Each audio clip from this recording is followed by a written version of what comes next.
Hi everybody, Danielle with Your Mastermind, and I'm going to talk today about hiring new employees and the importance of making sure that your onboarding process is really clear and concise and really brings your new employee into the company. So I have 3 full-time staff and they're amazing. I love them dearly.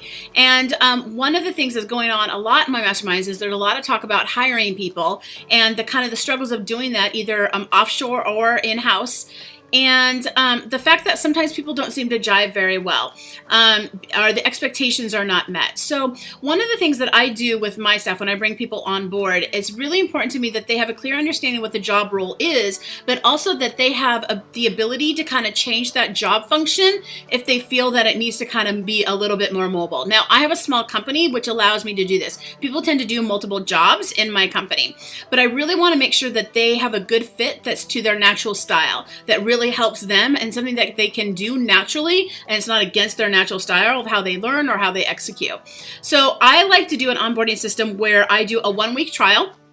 You know, after we decide we're going to move forward, kind of like, hey, let's just try this out for 1 week. Again, most of my staff are either overseas or outsourced or small, so they can have that opportunity to kind of test things out. And then after 1 week, we do a 2-week recurring. So in 2 weeks, I give them 1 new task to learn.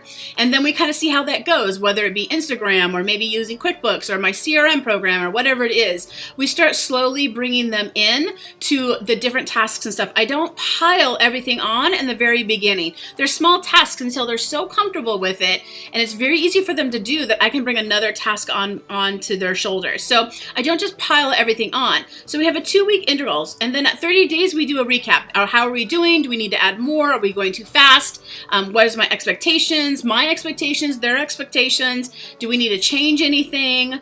And as they're doing this, I ask them to create the processes that they're learning. Them creating the process to do their job helps them retain what their job is. If I just hand a process model to them or a process manual to them, it's hard to learn. But if they create the process while they're doing it, it's much easier for them to retain the knowledge. So while I'm big into process documentation, I also know that there needs to be updates to that process manual every time a new employee comes in to that job.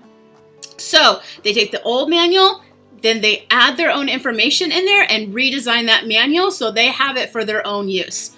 And then at 30 days, we reevaluate. At 60 days, we reevaluate. And at 90 days, we reevaluate. That way, at 90-day period, they have a really good understanding of what their job is, the day-to-day tasks, before we start adding in the big mega projects that are year-long. So that is my system. It doesn't necessarily mean that has to be your system, but I've had a lot of success utilizing that, especially empowering the employees and the new hires to create their own processes, but having an outline from the previous employee to get that started.